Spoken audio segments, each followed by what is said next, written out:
의학 역사의 시조라고도 하고요. 의학의 아버지라고 하는 불리는 그 히포크라테스는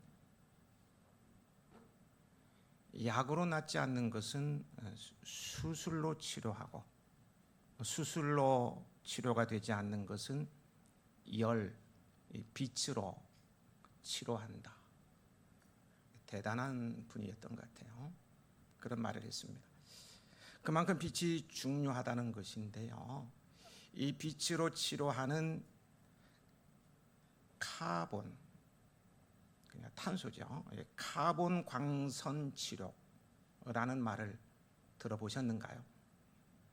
네. 이제 카본 광선 치료는 자연의 빛으로 난치병을 낫게 한다는 치유법입니다.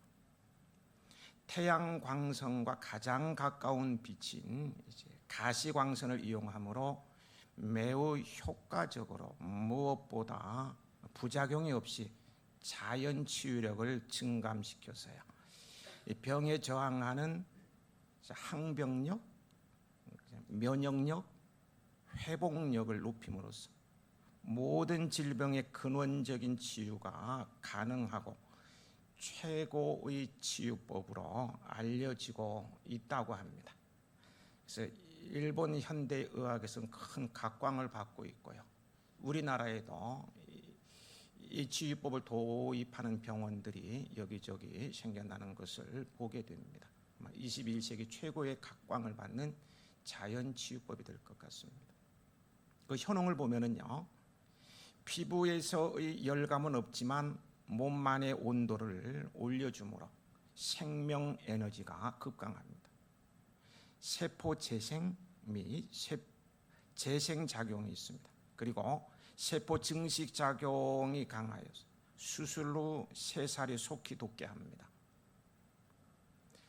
체온을 상승시켜서요, 항암 작용을 증가시키고 진통 작용에 아주 탁월합니다. 그러고 보면은요, 이 자연의 빛을 이용한 카본 광선 치료법은 가히 만병통치약이라고 해도 아깝지 않을 것 같습니다. 이 내용을 읽으면서도 그런 생각을 해봤어요. 그렇다면 사람이 개발한 치료법도 이처럼 효과가 뛰어나면 말입니다, 공의로운 태양이신 예수님께로부터 나오는 광선의 치유 효과는 과연 어떠하겠습니까? 어떠할까? 이런 질문을 던져봤어요. 완전한 치유가 일어나지 않겠습니까? 더구나 하나님의 이름을 경외하는 자는 누구나 치유하는 광선을 받을 수 있다고 오늘 성경은 말해주고 있습니다. 내 이름을 경외하는 너희에게는 공의로운 해가 떠올라서 치료하는 광선을 비추리니 너희가 나가서 외양간에서 나온 송아지같이 뛰리라. 공의로운 해이신 예수님께서 오셔서 치료하는 광선을 비추이면 우리가 치유함을 받고 외양간에서 풀려난 송아지처럼 벌쩍벌쩍 뛰면서 기쁘게 뛰어다니고 즐거워하게 된다는 그런 말입니다. 여러분에게 이런 은혜가 임하길 축복합니다.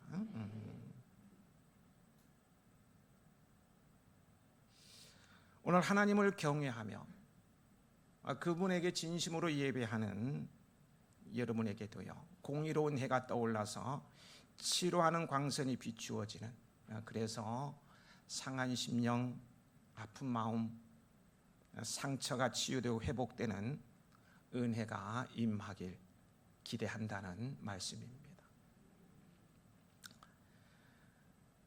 세상을 밝히는 참 빛으로 오신 예수님께서 가장 먼저 그 빛을 비추신 곳이 성경을 읽어보면 아시겠죠?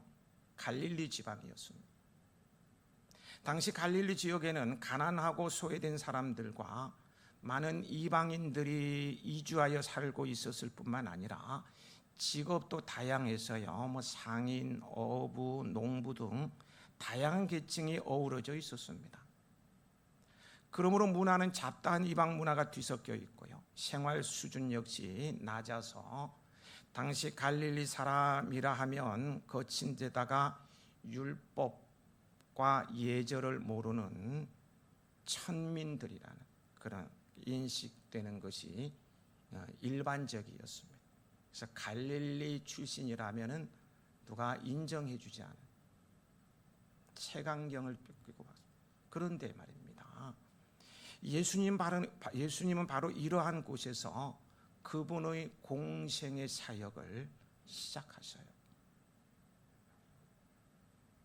왜 이런 곳에서부터 시작하셨을까라는 질문을 가져볼 만하지 않습니까? 하나님의 아들이시잖아요. 그분이 만유의 주가 되시고요, 온 우주 만물의 소유주가 되시고, 유대인들이 그토록 기다리던 메시아이신데 당시 정치, 종교 등 모든 것의 중심지 예루살렘에서요, 대통령들이 대통령 후보 출마할 때 출정식을 하듯이 말입니다. 모든 것의 중심지인 예루살렘에서 출정식을 하고 좀 폼나게 시작하는 것이 더 타당하고요, 또 많은 사람들의 이목을 집중시킬 수 있을 것 같고, 그게 너무 좋을 것 같은데 아무도 알아주지 않고, 그리고 천박하고 가난한 사람들이 모여있는 그 마을에서 역사적인 시작, 공생애를 왜 시작하셨을까?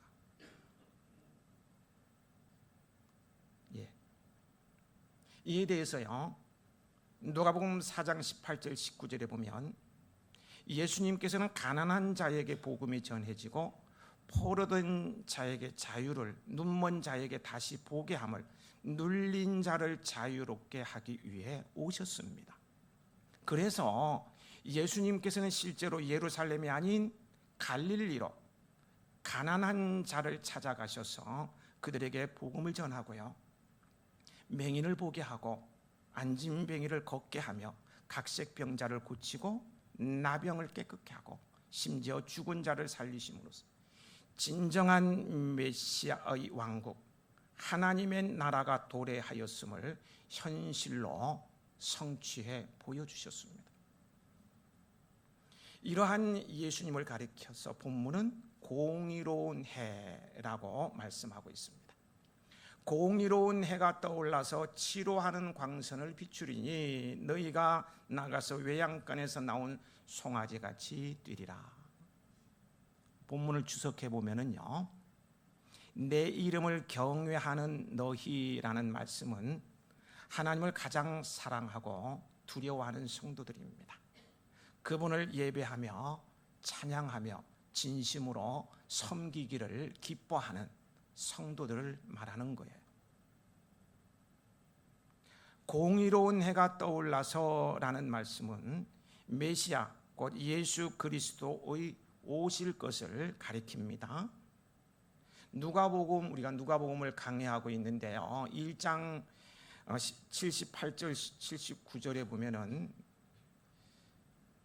이는 우리 하나님의 긍휼을 인함이라. 이로써 돋는 해가 위로부터 우리에게 임하여 어두움과 죽음의 그늘에 앉은 자에게 비추고 우리 발을 평강의 길로 인도하시리로다.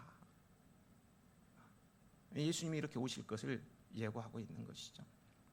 그리고요, 공의로운 해는 치료하는 광선을 비추실 것입니다.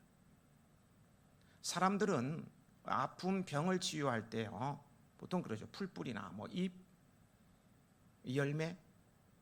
그래서 약초를 캐는 사람들이 많죠, 산에 다니면서. 그리고 또 약을 통해서 치료합니다. 근데 하나님은 광선, 열, 빛으로 치료하신다는 거예요. 공의로운 해가 떠올라서 치료하는 광선을 비추이는 날에 진정한 구원이 이루어질 것입니다.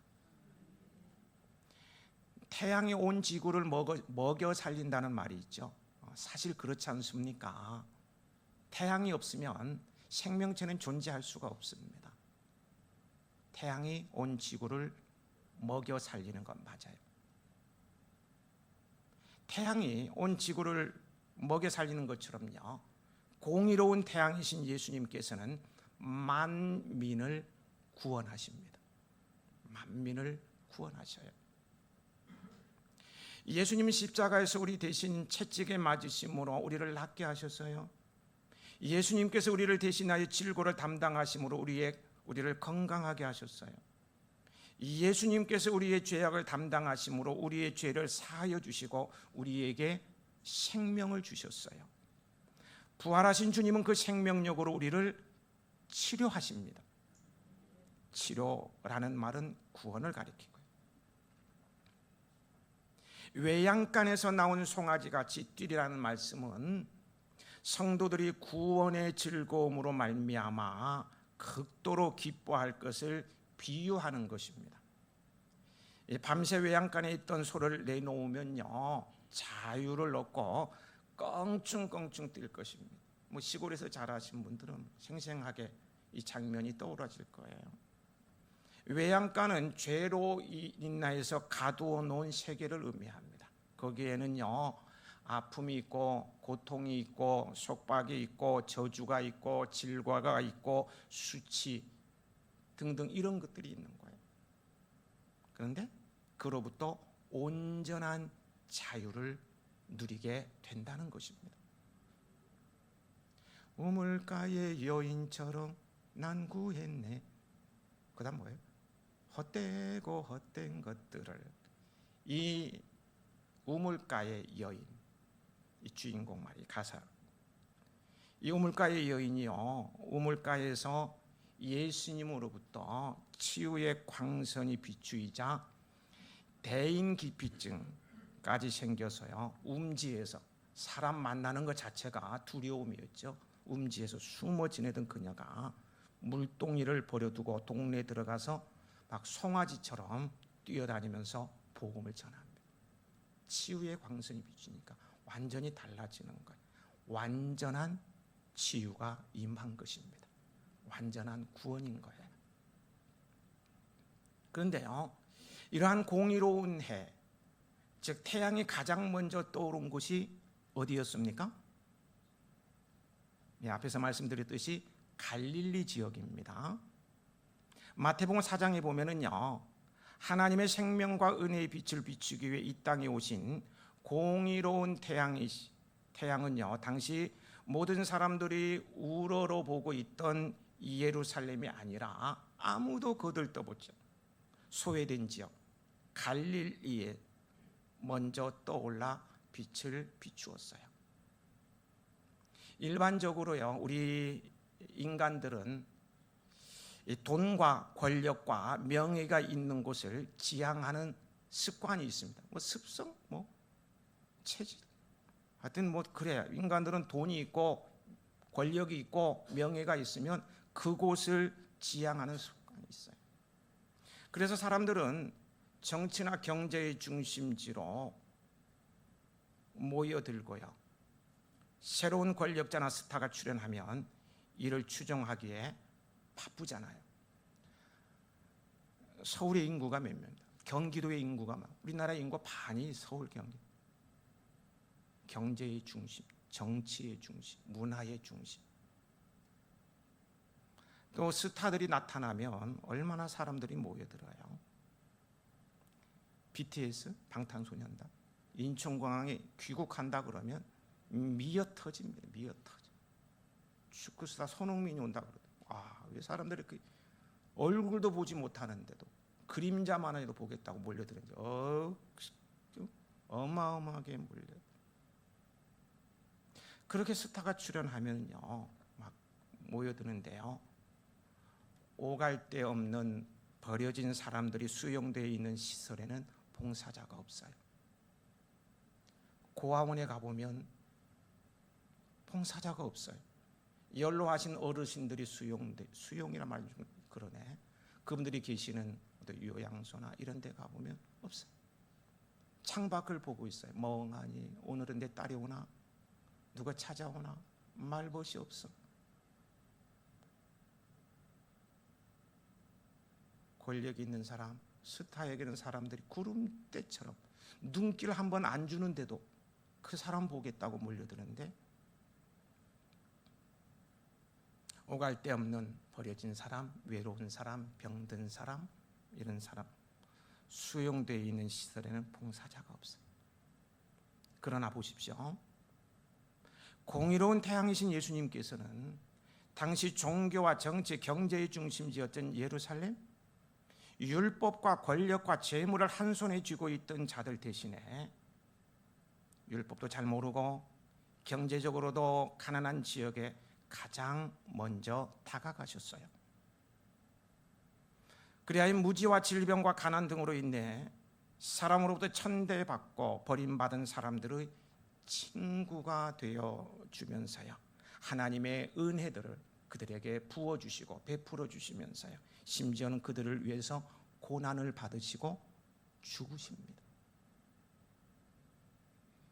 그런데 이렇게 가난하고 천대받는 사람들과 동일한 천대를 받으면서요, 정말 지독히 가난하게 사셨고요, 정말 고달픈 삶을 사시면서도요, 예수님께서는 그것을 고난이라고 하지 않으시고 영광이라고 말씀하셨습니다. 고난이 영광이라는 거예요. 요한복음 13장에 보면은요, 마지막 만찬 자리에서 예수님을 팔아넘길 자인 가룟 유다가요, 떡 한 조각을 받고는 힝 하면서 나가버리죠. 그때 예수님께서 하신 말씀이 있습니다. 지금 인자가 영광을 받았고 하나님도 인자로 말미암아 이 영광을 받으셨도다. 무슨 말씀입니까? 가룟 유다가 나간 것이 예수님을 대적들의 손에 넘기기 위한 것이, 은 30에 팔아 넘겨버리는 것을 아셨던 예수님은요, 훤히 알고 계셨죠. 또 예수님은 그로 말미암아 이제 곧 자신에게 말할 수 없는 고난과 십자가의 고통과 죽음이 닥칠 것을 또한 다 아셨음에도 불구하고요, 그것을 무엇으로 받아들이신다고요? 영광으로 받아들이신 것입니다. 고난이 곧 영광이라는 것입니다. 우리는 북한 성도들을 위해서 참 안타까워하면서 기도하곤 합니다.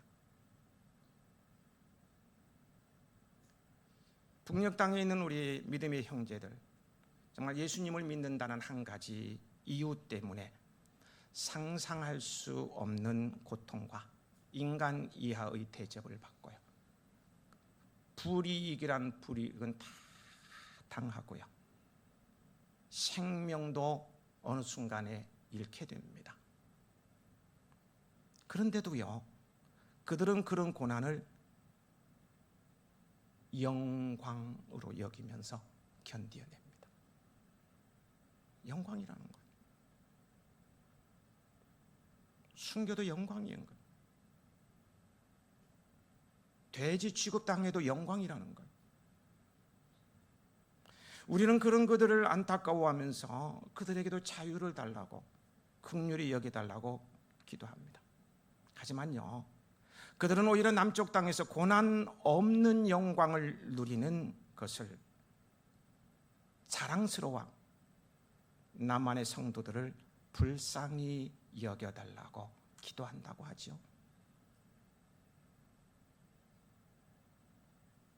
우리가 보기에는 그들의 지옥과 같은 삶을 사는 것처럼 보여도요, 그들의 눈에는 우리가 지옥 갈 자처럼 사는 것 같이 보여진다는 것입니다. 예수님께서는 고난 받는 것이 곧 영광이라고 하셨고, 그렇게 사셨고, 오늘 우리에게도 그렇게 살라고 요구하십니다. 또한 예수님께서는 자신이 이 땅에 오신 목적 가운데 하나가 마가복음 10장 45절에 섬김을 받으려 함이 아니라 도리어 섬기려 함이라고 하심으로써요, 다른 사람을 위한 봉사의 중요성과 가치를 새롭게 인식시켜 주셨습니다. 아무도 생각하지 못했던 엄청난 말씀을 하신 거였어요.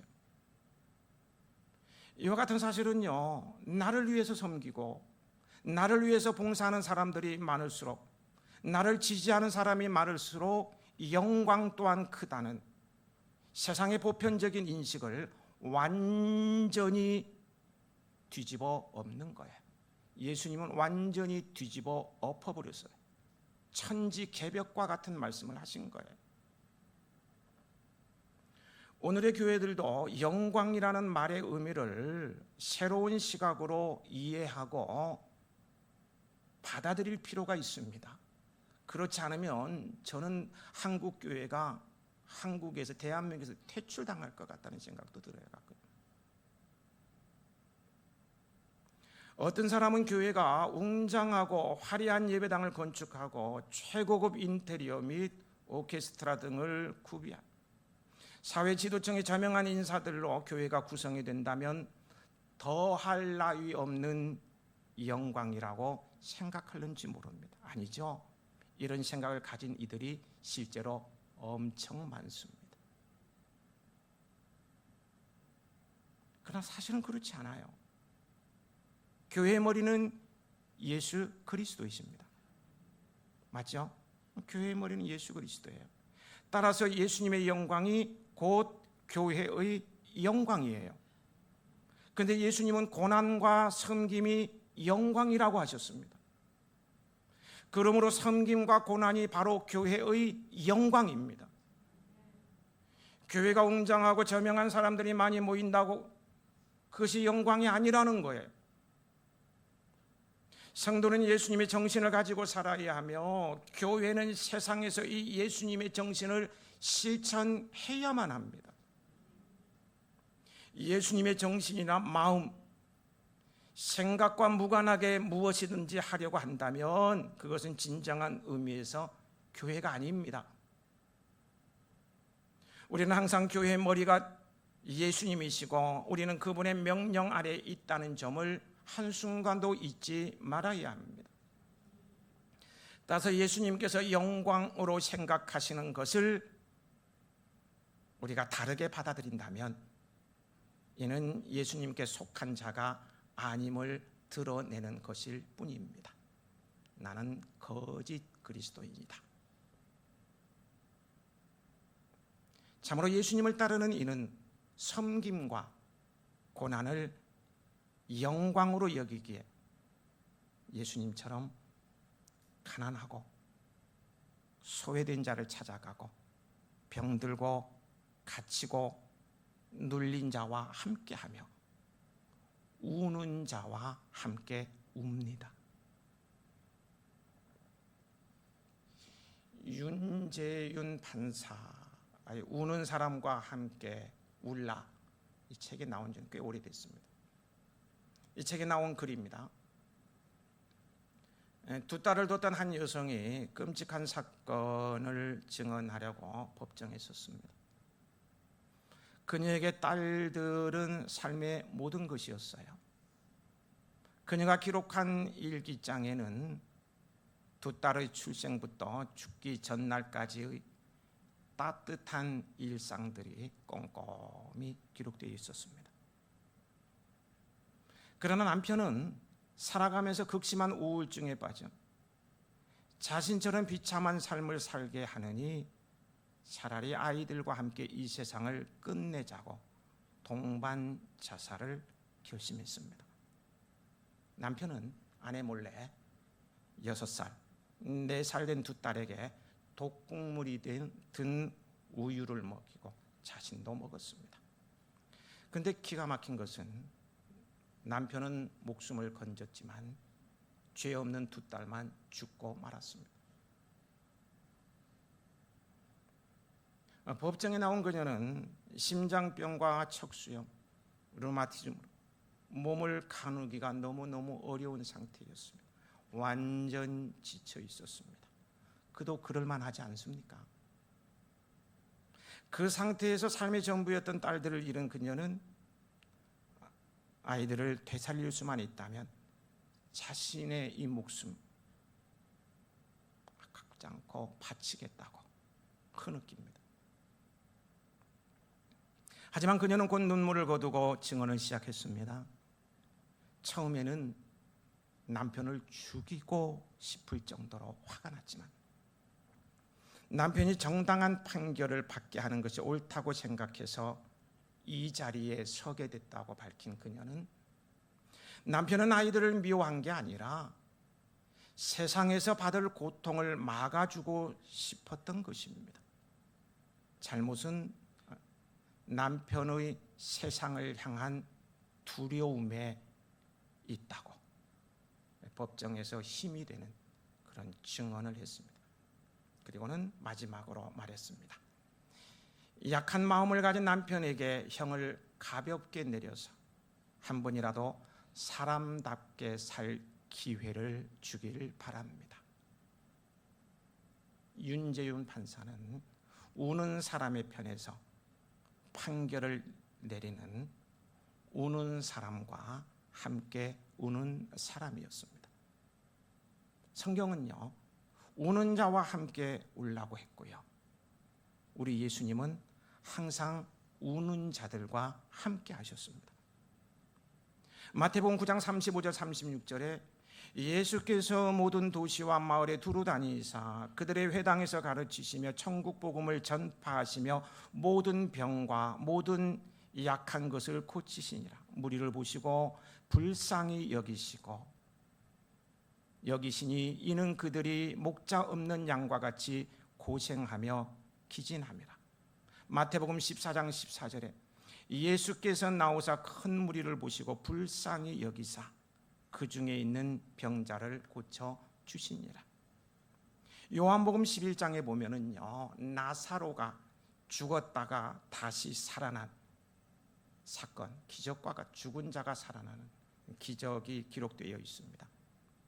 여기에도요, 예수님께서 그런 놀라운 기적을 낳은 것은요, 예수님께서 함께 슬퍼할 수 있었기 때문입니다.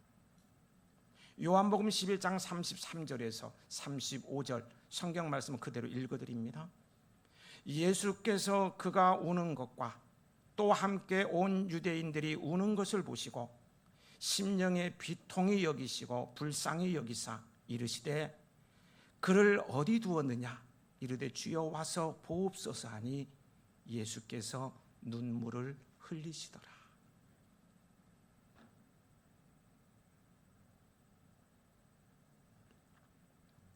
(2000여 년) 전 예수님은 가난과 빈곤, 갈등과 분열, 고통과 슬픔으로 절망과 눈물이 넘치는 가장 낮은 곳에 오셔서 아픔을 쌓고 눈물을 닦아주셨어요. 다시는 죽음이 없고 슬픔도 울부짖음도 없게 해주셨어요. 그리고 2000여 년의 시간이 흐른 지금도 낮은 곳을 찾아가기는 마찬가지이십니다. 많은 성도들이 예수님을 만나보고 싶어 하고요, 그분의 은혜를 경험하고 싶어들 합니다. 예수님을 한번 만나봐서, 꿈에라도 한번 만나봐서 그분의 은혜를 특별히 체험하면 너무 좋을 거예요. 죽어도 아니요, 이런 말들.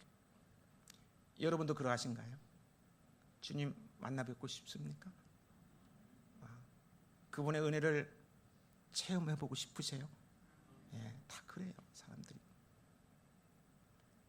정말로 예수님을 뵙기 원하고요, 그분의 은혜를 경험하고 싶다면 높고 화려한 곳이 아니라 낮고 천한 것으로 양지보다는 음지로 가며 우는 자와 함께 울으십시오. 거기서 주님을 뵐 수 있을 것이고요, 그분의 놀라운 은혜를 체험하게 될 것입니다. 또한 주님을 사랑하는 내 마음을, 주님이 너무 좋아요. 주님 사랑하는 내 마음을 담아서 진정으로 주님을 섬기고 그분을 위해서 무엇인가 하기를 원한다면요, 아무도 돌보지 않는 사람들, 그리하여 어둠과 절망 속에 있는 사람들에게 그리하십시오. 우리 교회 3.18 희망봉사단 활동도 그런 사람들에게 맞추어져 있죠. 코로나 이전에 5주째가 되면 교회, 학교 또 각 기관별로 봉사활동을 떠났을 때도 다 그런 사람들에게 맞추어져서 우리는 어울림 봉사활동을 떠나곤 했었어요. 다시 코로나가 끝났으니까 회복되기를 원합니다. 아무도 돌보지 않는 사람들, 어둠과 절망 속에 있는 사람을 섬기는 것이 주님을 위하는 일입니다. 왜냐하면 공의로운 태양으로 오신 우리 예수님은 건강한 자를 부르러 오신 것이 아니라 병든 자를 부르러 오셨고요, 의인을 부르러 오신 것이 아니라 죄인을 부르러 오셨기 때문입니다. 여기서요, 고난과 섬김을 영광으로 생각하시는 우리 예수님께서 우는 자들과 함께 우시며 사역을 시작하셨고요, 사역 중심지가 되었던 갈릴리 지역이라는데, 이 갈릴리 지역은 영적으로 보면은 서쪽입니다. 동쪽은 밝은 곳이고요, 서쪽은 그늘진 곳이라고 했을 때 예수님의 사역이 서쪽에서부터 시작되었다고 할 수 있다는 거예요. 갈릴리가 지리적으로 서쪽은 아니지만요, 예루살렘을 중심으로 보면 변방으로 실패하고 소외된 사람들이 사는 그늘진 곳이요, 가난하고 억압받고 상처 입은 자가 사는 곳이기 때문에 그렇습니다. 따라서요, 예수님을 만나고 싶고요, 그분의 은혜를 체험하고 싶다면 어디로 가야 돼요? 서쪽으로 가야 돼요. 서쪽으로. 여러분, 오늘도 그러했듯이요, 내일도 태양은 밝은 동쪽에서 뜨지만요, 하나님께서 보내신 공의로운 태양은 어둡고 가난하고 병들고 장애가 있어 버림받은 소외된 서쪽 음지에서 먼저 뜬다는 사실을 기억하시고요, 주님을 만나시려면, 그분의 은혜를 누리시려면 서쪽을 향하여 나아가시기 바랍니다. 아멘 좀 하시면 안 됩니까? 서쪽으로 향해 나아가시기 바랍니다. 우리 예수님은 서쪽에서 뜨는 태양이십니다. 오늘 우리는 서쪽을 향해 떠납니다. 물론 지리적 서쪽으로 우리는 떠나지만요, 수양회를 서쪽으로 떠난다고요. 떠나지만요, 서쪽의 영적 의미를 안고 서쪽으로 떠난다면 서쪽에서 치유의 광선을 비추는 우리 주님을 뵙게 될 것입니다. 수양회 주제를 설명하면서 오늘의 말씀을 마무리 지어볼까 합니다. 수양의 주제를 보면 붉은 노을리의 석양과 조양을 찬양하는 사람들이라고 했습니다. 석양은 지는 태양이고 조양은 뜨는 태양을 말하죠. 공의로운 해, 즉 의의 태양이신 우리 예수님은 알파와 오메가, 처음과 끝이 되시는 변함이 없으신 분이십니다. 하루의 일과로 말하면은요, 하루의 시작인 조양도 되시고 하루의 끝인 석양도 되시는 변함이 없으신 예수님이십니다. 석양을 먼저 쓴 것은 우리가 서쪽으로 가서 서쪽 태양을 바라보며 수양회를 시작하고 자고 나면 조양을 보게 될 것이기 때문입니다. 물론 영적 의미로 석양을 먼저 쓰기도 했습니다. 서쪽에서 뜨는 공의로운 태양이신 주님, 치료의 광선을 비추사 나의 아픔과 상처를 치유해 주시고 나의 소망, 비전, 꿈을 이루어 주실 주님을 만나자는 거예요. 붉은 노을 위에 석양과 조양을 찬양하는 사람들이란 공의로운 태양이신 예수님으로부터 치료하는 광선이 비춰진, 그래서 나음을 입은, 그래서 은혜 받은 사람들, 구원받은 사람들을 말합니다. 이 안에 여러분들이 다 포함되어 있는 줄 믿습니다. 치료하는 은혜의 광선을 받은 결과는 그때 너희가 외양간에서 풀려난 송아지처럼 벌쩍벌쩍 기쁘게 뛰어다닐 것이다. 쉬운 말 성경으로 이렇게 표현되어 있습니다. 어둡고 답답한 곳에 갇혀있던 송아지가 햇살이 빛나는 아침에 웅크리고 있던 자세를 떨치고 일어나 밖으로 뛰쳐나가 경쾌하게 뛰노는 모습을 비유한 것이죠. 치료하는 광선의 은혜를 입은 우리는요, 내일 새벽에 서해 바닷가에서 송아지처럼 뛸 것입니다. 바닷가로 나가서 송아지처럼 막 뛰어다닐 거예요. 붉은 노을을 은혜라고 했을 때요, 우리는 지리적으로 서쪽 하늘 및 은혜의 붉은 노을 위에서 저녁에는 석양으로, 아침에는 조양으로 다가오셔서 치료의 광선을 비추시는 주님을 찬양하며 송아지처럼 뛰놀며 범벅이 되고 하나로 뭉치고 말입니다. 밤에는 말씀과 기도로 치료하는 광선을 비추는 태양이신 주님을 간절히 찾게 될 것입니다. 쉼도 없고 범벅도 됩니다. 치료하는 주님의 은혜도 체험할 수 있는 수양회가 되기를 바라고요. 부득이한 사정으로 참석하지 못해서 안타까워하는 교우 여러분에게도 치유의 광선이 비추어지길 축복합니다. 아버지 하나님,